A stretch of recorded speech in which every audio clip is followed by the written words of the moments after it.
Halo, selamat siang pemirsa TV One. Kembali ke program Hidup Sehat ya. Bersama saya Dr. Bobby Tanamas dengan rekan saya Dr. Sheila. Hai, Dokter Bobby belum makan ya? Belum makan, masih lemas banget nih Sheila. Ini ada salmon jangan nih lupa di sini. kita kedatangan bintang tamu juga nih, narasumber. Iya. Dokter Putri Sakti, spesialis gizi klinis. Halo Dok, selamat siang. Halo Dok, selamat siang. Dok, saya lemes banget nih Dok. Saya belum makan siang nih Dok. Katanya ini berpengaruh sekali Dok sama nutrisi ke otak saya Dok. Saya lemes banget nih Dok. Kayak puasa saya Dok. Nah Dok, ini ada fakta atau mitos nih Dok yang berkembang di masyarakat nih Dok. Katanya kualitas makanan ini dapat mempengaruhi fungsi otak. Itu fakta atau mitos Dok? Itu adalah fakta ya. Jadi memang makanan itu kalau bisa kita jaga seimbang mungkin gizinya. Itu juga ada hubungannya dengan otak yang tadi dijelaskan oleh dokter. Jadi kalau kita konsumsi makanan sehat kan ada karbohidratnya. Karbohidrat kompleks itu fungsinya bagus untuk energi otak. Kemudian protein yang cukup juga bagus nih Dok untuk pertumbuhan membangun sel-selnya ya kan. Selain itu juga kita perlu lemak yang sehat. Kecukupan lemak yang sehat juga fungsinya untuk sel-sel saraf itu Dok. Selain untuk membentuk membran selnya juga ternyata bagus untuk ininya sinyal dari sel-sel otaknya. Selain itu juga tetap harus perlu kecukupan dari vitamin dan mineral Dok. Karena semuanya itu bekerja seperti suatu teamwork. Jadi kalau kurang salah satu, fungsinya juga nggak bisa optimal. Oke, Dok. Saya bicara kurang satu Dok. Ini kan ada kuning telur nih Dok. Ada pro dan kontra mengenai kuning telur nih Dok. Ada yang nggak suka sama lemaknya, banyak yang ngincer putihnya doang. Nah, tapi kan di sini ada literatur nih Dok, atau misalnya fakta atau mitos Dok mengenai kuning telur dapat meningkatkan daya ingat Dok. Oke, itu adalah fakta ya sebenarnya. Betul, karena gini, kuning telur itu memang yang terkenal jahat, istilahnya itu adalah kolesterol. Betul. Padahal sebenarnya kolesterol itu juga diperlukan oleh tubuh kita. Salah satunya untuk produksi vitamin D.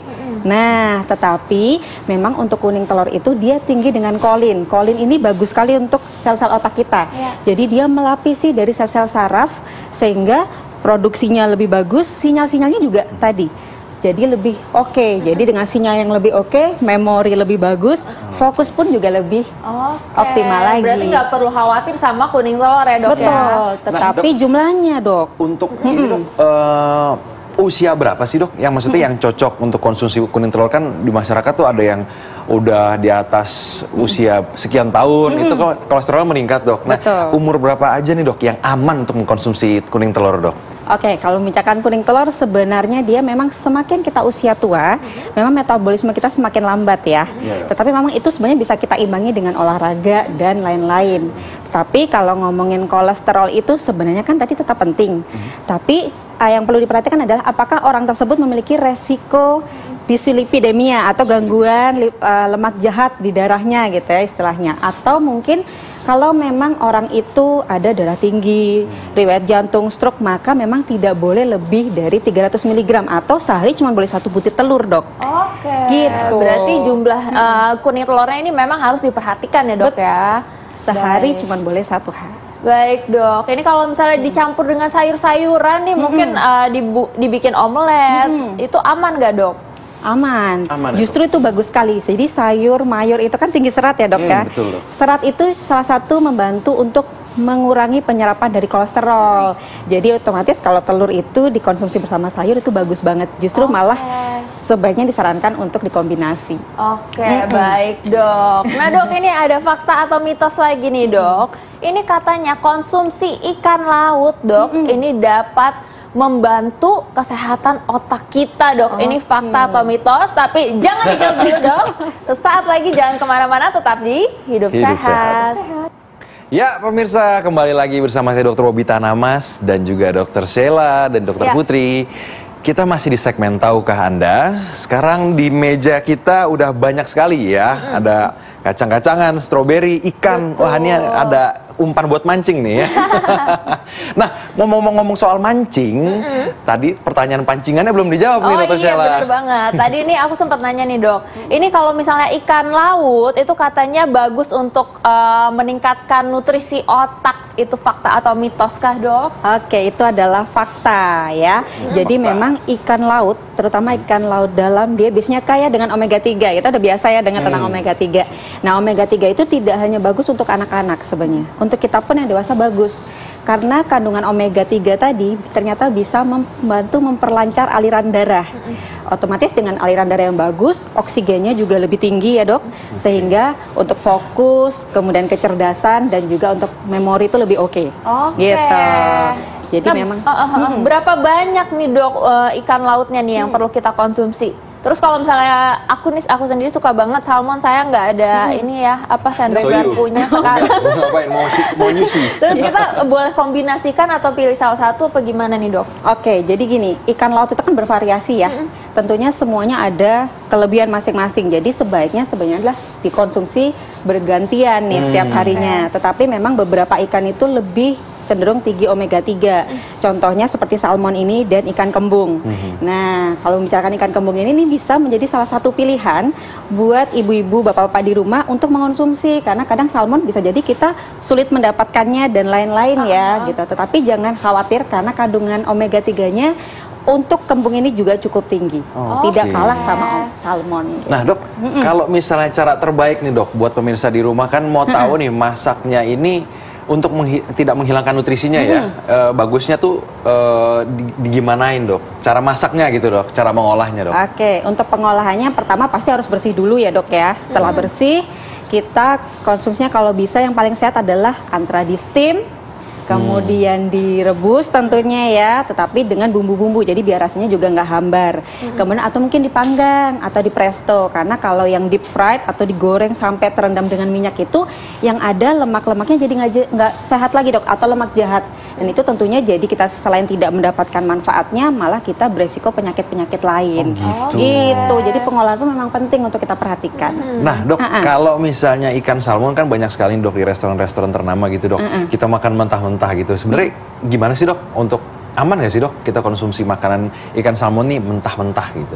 Oke, kalau namanya ikan mentah kita kan tidak pernah tahu ya paparan virus, bakteri dan segala macam. Jadi tetap yang paling bagus adalah dikonsumsi fresh tapi matang. Gitu. Jadi kita sebisa mungkin jangan sampai mengkonsumsi itu mentah. Karena selain kalau itu suka gimana Dok? Kalau pakai wasabi gimana Dok? Iya, tetap dikurangin karena kan wasabi itu juga kadarnya pun kita nggak bisa memastikan ya. Jadi kita konsumsi misal kadarnya juga kurang, ternyata lebih banyak bakteri yang kita konsumsi juga tidak oke nih, apalagi kalau kondisi imunitas kita juga nggak bagus. Jadi tetap sebaiknya tetap mateng ya Dok ya. Gitu. Oke. Nah Dok, kita kembali masih ke segmen yang nutrisi untuk otak nih Dok. Saya masih ada pertanyaan nih, fakta atau mitos Dok mengenai perokok itu dapat menurunkan fungsi kerja otak Dok. Tapi kan sebenarnya banyak tuh Dok kita yang di luar sana untuk inspirasi gitu ya, dan motivasi itu dengan merokok. Gimana Dok? Fakta atau mitos Dok? Itu adalah fakta ya. Jadi memang rokok ini tidak baik untuk kesehatan. Ya, rokok ini kandungannya kan ada nikotin nih. Betul. Kemudian ada tar dan ribuan zat kimia lainnya. Dan ternyata dia efeknya selain menipiskan dari lapisan otak paling luar. Jadi lapisan paling luar itu biasanya disebut dengan korteks. Korteks ini secara fisiologis atau normalnya itu semakin bertambah usia kan semakin tipis. Ternyata dengan merokok, nikotin tadi itu mempercepat proses penipisan dari korteks. Nah, korteks tadi padahal fungsinya untuk salah satunya untuk memori. Jadi tentunya tidak baik ya kalau rutin melakukan rokok gitu. Gitu. Berarti salah ya kalau misalnya masyarakat pikirnya mendapatkan inspirasi, padahal dalam jangka panjangnya justru malah merusak otak ya Dok ya. Betul. Karena yang kedua begini, nikotin itu sebenarnya dia membuat pembuluh darah itu jadi lebih kaku Dok. Kalau pembuluh darahnya lebih kaku kan aliran darahnya nggak lancar.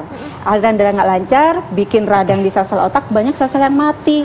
Jadi lama-lama memorinya turun, fokusnya turun, dan kemudian jadinya kognisinya juga menurun. Oke Dok.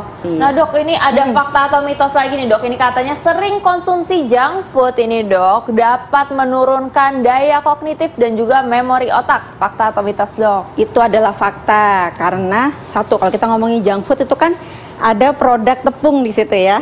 Nah, tepung itu tinggi gula. Gula yang cepat banget menaikkan kadar gula darah kita.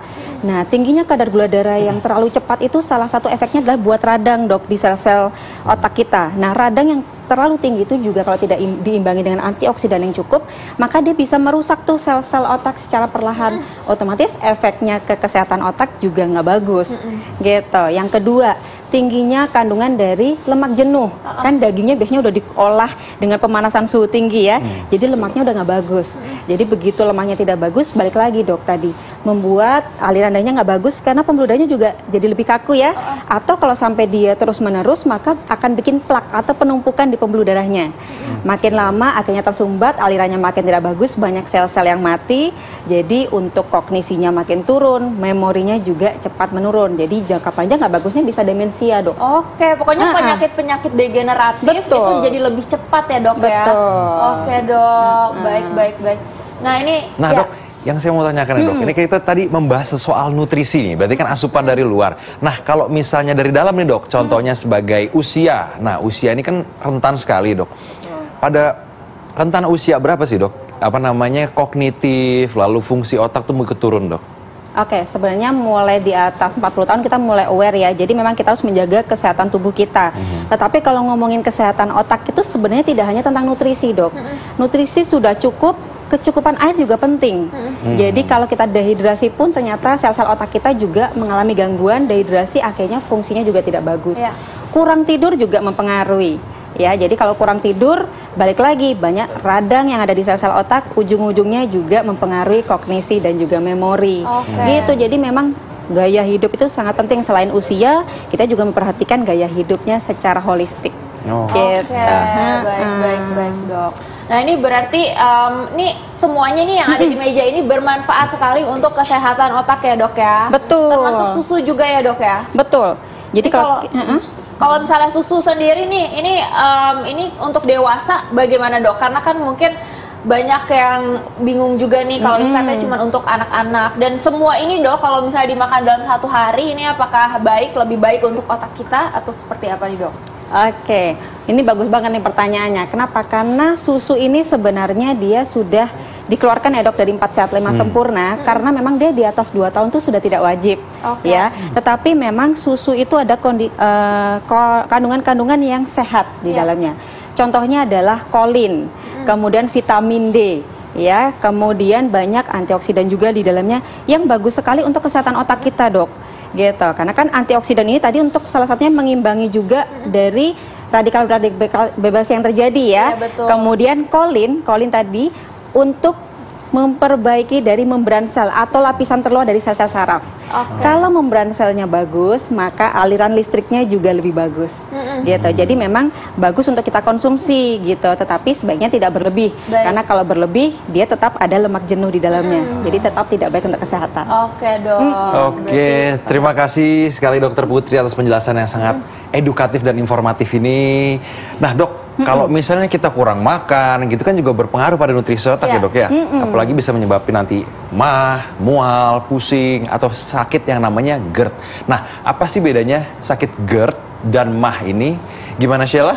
Nah, sakit GERD dan mah ini berhubung saya bukan pakarnya ya, jadi kita tunggu sesaat lagi. Jangan kemana-mana, pasti kita akan bahas dengan detail, tetap di Hidup Sehat.